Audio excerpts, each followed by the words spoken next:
हाय friends, मैं Meena Pandey. Welcome back to my channel serve with love.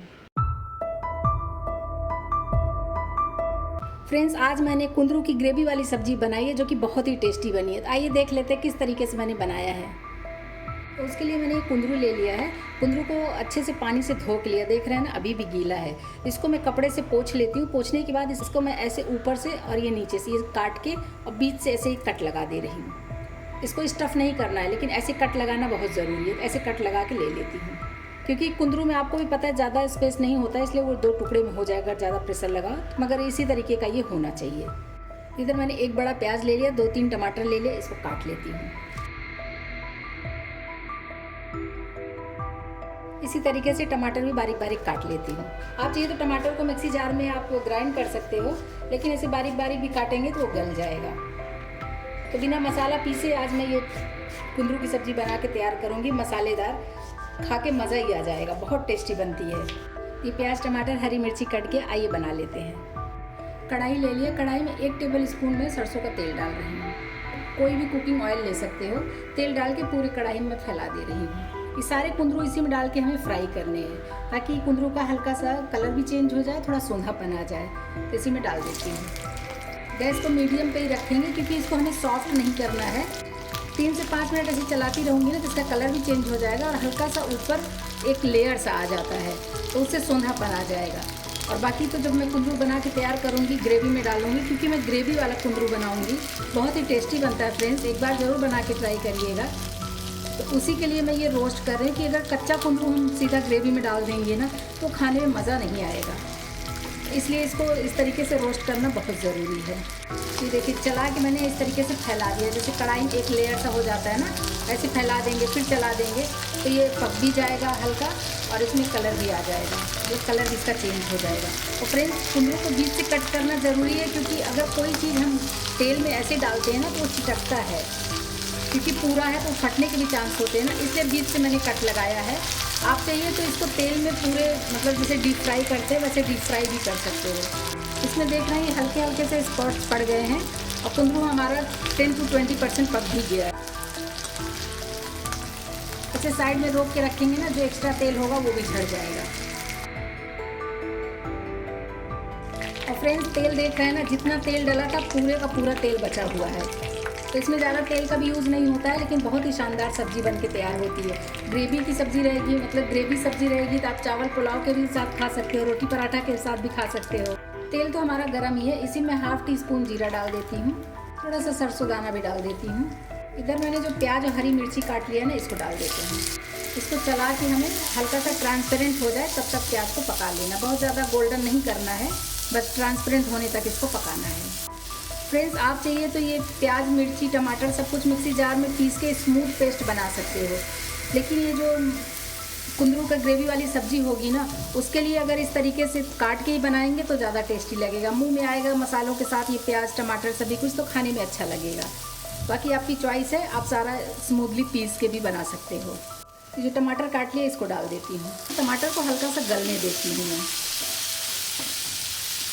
टमाटर में ही 1 टीस्पून नमक डाल देती हूँ।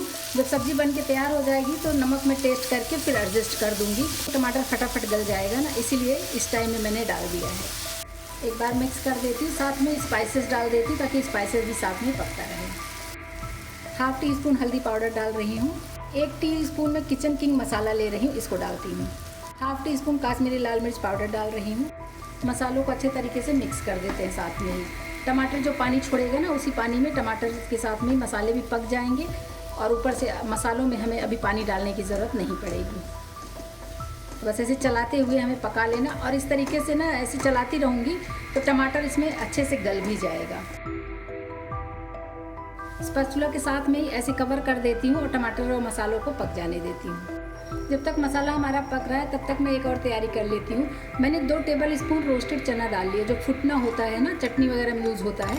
इसको मिक्सी जार में डाल के मैं ग्राइंड कर लेती हूँ, पाउडर बना लेती हूँ। आप चाहिए तो इसके जगह पे सत्तू भी ले सकते हो, या फिर बेसन रोस्ट करके रखे रहो तो आप वो भी ले सकते हो। ये देखिए, वो फुटना मैंने इस तरीके से ग्राइंड कर लिया, पाउडर फॉर्म में बन गया है।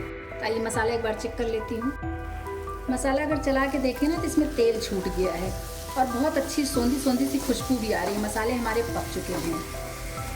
अभी जो मैंने ये रोस्टेड चना दाल पीस लिया ना, इसको इसी में डाल के एक बार ये भी चला लेती हूँ। वैसे तो ये रोस्टेड रहता है, इसको रोस्ट करने की ज़रूरत नहीं है, लेकिन इस तरीके से डाल के अगर हम चला लेंगे ना तो और फ्रेशनेस खुशबू आ जाएगी।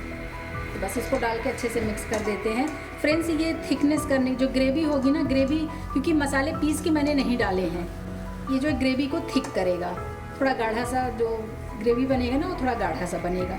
तो ये देखिए, इसमें मैं 1 कप पानी डाल रही हूँ। आप अपने अकॉर्डिंग पानी डाल सकते हो, कम ज़्यादा जैसे भी करना हो।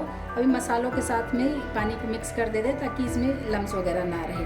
इसमें कोई भी लम्स नहीं पड़ेगा, बहुत अच्छे तरीके से ये मसाला हमारा बन के तैयार होगा। और फ्रेंड्स, जो मैंने इसमें रोस्टेड चना दाल डाल दिया ना, उसकी वजह से बहुत सोंधी सोंधी सी खुशबू आ रही है। बहुत अच्छा मसाला बन के तैयार हुआ है। ये देखिए, इसमें लम्स बिल्कुल भी नहीं है। अभी ये हमारा मसाला बिल्कुल बन के तैयार हो गया है। इसको ऐसे कवर कर देती हूँ और ग्रेवी में उबाल आने देती हूँ। ग्रेवी में उबाल आ गया है, मैं चेक कर लेती हूँ। तो देख रहे हैं ना, ग्रेवी में उबाल आ गया और ग्रेवी हमारी काफ़ी गाढ़ी भी हो गई है। तो इसी तरीके का गाढ़ा गाढ़ा सा हमें चाहिए होता है। आप चाहिए तो, अगर आपको ग्रेवी कम चाहिए तो आप थोड़ा सा कम पानी डाल सकते हो, ज़्यादा चाहिए तो थोड़ा ज़्यादा बढ़ा सकते हो। और जो रोस्टेड चना दाल या बेसन डालेंगे वो भी थोड़ा सा कम ज़्यादा आप कर सकते हो, लेकिन ये ग्रेवी बिल्कुल परफेक्ट है हमारी। इधर जो मैंने कुंदरू फ्राई करके रख लिया ना, इसको डाल देते हैं। कुंदरू डाल दिया है, लेकिन फ्रेंड्स आपको पता हो तो कुंदरू अभी पूरे तरीके से पका नहीं है। इसको हमने जो तेल में रोस्ट किया था ना, पूरे तरीके से पका नहीं है, इसीलिए देख रहे हैं ना अभी इसमें ग्रेवी बहुत ज़्यादा है। बहुत ज़्यादा मतलब कि थोड़ा ज़्यादा ग्रेवी है। तो अभी इसको स्लो गैस पे मैं कम से कम 5 से 7 मिनट पकने देती हूँ कवर करके, ताकि ये अच्छे तरीके से पक जाए। इसी तरीके से कवर कर देती हूँ, गैस को बिल्कुल स्लो कर दूँगी और इसको मैं 7 मिनट, कम से कम 7 मिनट पकने देती हूँ। तो 7 से 8 मिनट पकते हुए हो गया स्लो गैस पे। एक बार मैं चेक कर लेती हूँ। फ्रेंड्स, सब्जी तो हमारी बहुत ही शानदार बन रही है। देखने में लग रहा है कि कुंदरू भी पक गया है और साइड से देख रहे हैं ना, तेल मसाले छोड़ दिया है। एक बार चला लेती हूँ। बहुत ही शानदार फ्रेंड्स, बहुत शानदार बन के तैयार हुई है। और कुंदरू देख रहे हैं ना, थोड़ा सा जैसे कि सिकुड़ सा जाता है ना, उस तरीके से हो गया। लेकिन 1 पीस कुंदरू फिर भी मैं चेक कर लेती हूँ। जो मोटा वाला है वही चेक करूँगी, क्योंकि पतले वाले तो वैसे ही पक जाते हैं ना। तो ये देखिए, कुंदरू हमारा अच्छे तरीके से पक चुका है। देख रहे हैं ना, बहुत ही अच्छे तरीके से पक गया। इस तरीके से देखो, कोई भी कुंदरू में अगर चक्कू ऐसे लगा रही हूँ तो लग जा रहा है, मतलब कि कुंदरू हमारा पक चुका है। कुंदरू पक गया, सब्जी बन के तैयार हो गई। इसी स्टेज पे थोड़ा सा कसूरी मेथी डालो। कसूरी मेथी अगर इस स्टेज पे डालेंगे ना तो इसकी खुशबू जो है बहुत ही अच्छी आती है, बहुत फ्लेवरफुल हो जाती है सब्जी। आप चाहिए तो बीच में मसालों में भी डाल सकते थे, लेकिन इस टाइम में डालेंगे तो ज़्यादा अच्छा लगेगा। और अगर आपके पास धनिया पत्ती नहीं है तो इस तरीके से अगर डाल देंगे, क्रश नहीं करेंगे ना, तो वो पत्तियाँ दिखती हैं तो देखने में भी अच्छा लगता है। साथ में थोड़ा सा हरा धनिया डाल देती हूँ कटा हुआ। अभी गैस बंद कर देती हूँ। सब्जी हमारी बन के तैयार हो गई है, खाने के लिए सर्व कर देती हूँ। फ्रेंड्स, जब आप खाने के लिए इसको सर्व करिए तो आप चाहिए तो इसमें थोड़ा सा मलाई फेंट के डाल देंगे ऊपर से ना, तो देखने में भी अच्छा लगेगा। फ्रेंड्स, कुंदरू की सब्जी मैंने सर्व कर लिया है। मैंने 1 टेबल स्पून मलाई लेके इस तरीके से फेंट लिया है। तो आप चाहिए तो ये मलाई ऐसे डाल देंगे ना, तो देखने में भी अच्छा लगेगा और खाने में तो बहुत ही टेस्टी लगेगा। मलाई के ऊपर ही थोड़ा सा हरा धनिया डाल देती हूँ, इस तरीके से अच्छा लगेगा देखने में। बहुत ही शानदार सब्जी बन के तैयार हुई है फ्रेंड्स। तो मेरी कुंदरू की ग्रेवी वाली सब्जी बन के तैयार हो गई है फ्रेंड्स, बहुत ही टेस्टी बनी है। एक बार ज़रूर आप लोग भी बना के ट्राई करिएगा, मज़ा आ जाएगा खा के। जो कुंदरू नहीं खाते वो भी बार बार बनवा के खाएंगे। आप लोग भी बनाइए। अगर आपको मेरा तरीका पसंद आया हो तो लाइक और कमेंट्स करना बिल्कुल भी मत भूलना फ्रेंड्स। लास्ट तक मेरी वीडियो देखने के लिए थैंक यू।